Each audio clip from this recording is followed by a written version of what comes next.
Hi, welcome to me trying to get a compost bin ready out of pallets. As you can see, I'm in my garage. I had a whole bunch of area prepped, but then the weather came and we had 40 centimeters of snow. So I'm just gonna show, demonstrate to build one box. A couple of things I want to say is that I did some research and they say it's the best thing to find pallets. You want to build it out of pallets that are the similar size as the ones adjoined to it, to make a nice square box. So I found four exactly the same size pallets. Now they're not all in the best shape, but I'll talk about that a little bit later. But you want to have the site where the most wood is on the inside, so it's not so hard to make it a solid piece for the compost to stay in. Another thing you have to look at is a couple of letters that are in there. Now, I don't know if you can see from the video right now, but on every pallet there is a stamp. On every pallet there's a stamp. And this particular one says HT. That means heat treated. I found out that once they are heat treated, they're actually really good for being used as a compost bin.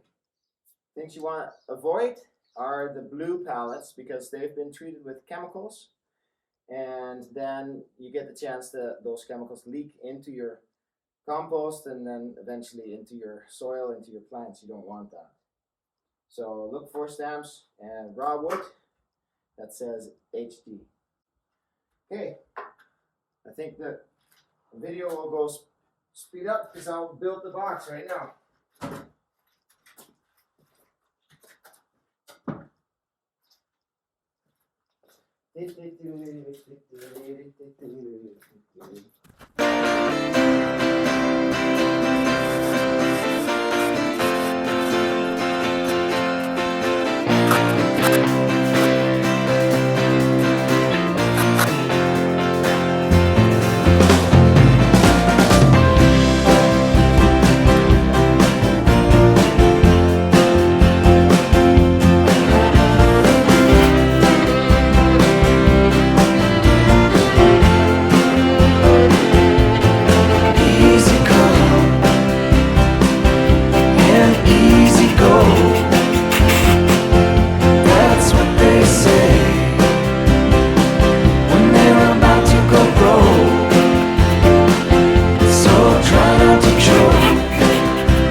Whatever strong lumber there is to kind of support it, tighten it together. Now, as you can see, it's a nice solid piece. 3 sides. What I can do is I can put, if I have it, a smaller pallet right in the middle, either a pallet or cardboard or something else for the bottom, just so you have a nice level surface and a maximum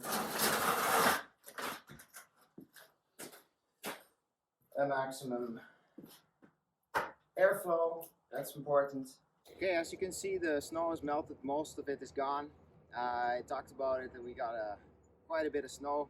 I had prepared an area, and luckily I can take a video now to show what it means for us to choose this area. As I said in my document, location is important. So research that I did said don't go in full sun, don't go too close to trees, but it is also important where do we need it, where do we use it most. In the background you can see we have a beautiful chicken coop. We want to utilize their waste and don't have to haul it too far, so we want to put it close by where it's still quite a little bit in the open, so it's a good location so we don't attract rats, so you don't get rats into your compost. The first one we already talked about is location. Right here, it is in the open. They don't like open. We have a natural path here going through. We often use that. We got apple trees in the field behind us. We got our chickens here. We got our other compost bins here. So there's lots of human activity. They don't like that. So location, I think, is perfect. Another one is when we use our compost, it's good to keep it wet, because the rats don't like that. They like dry, comfortable places, and they will stay away from it if you water it down. It's also good to create heat, and it's good for your compost to be wet. As you can see, the style of your compost behind us is also important. We have a green off the ground barrel you can turn around.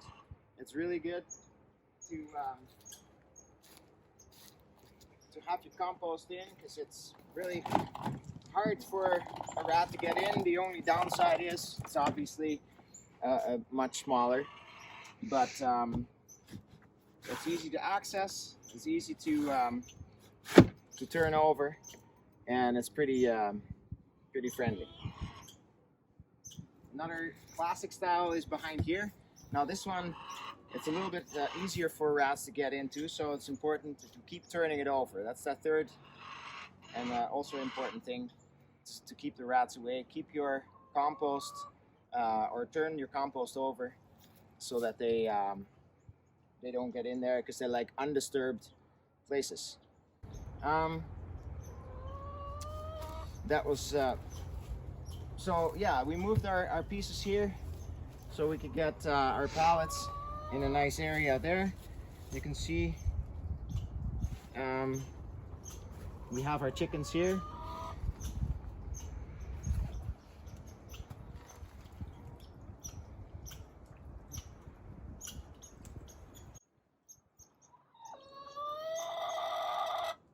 So yeah, we had our location is one, the style of bin is the second one, the human intervention is the third one. We've used our watering down, that's the fourth one. Now a fifth one is also very important. When you add your compost into the bin, it is good and important to break down the pieces as small as possible, so that the food that gets in there rots quicker and it won't attract the animal to get in there. So the sixth tip and last tip, it's good to remove all kinds of clutter around. So we have a little bit of a natural dam here. If we would put it close to here, rats will have a lot of hiding spots to safely move around without getting noticed. So remove all your clutter around, keep it nice and open. As we can see here, we have a nice open area. Rats will just not like that. So those are good tips that I learned from Tony O'Neill on YouTube, and we're going to do that and have a fun time composting. I'm looking forward to build that.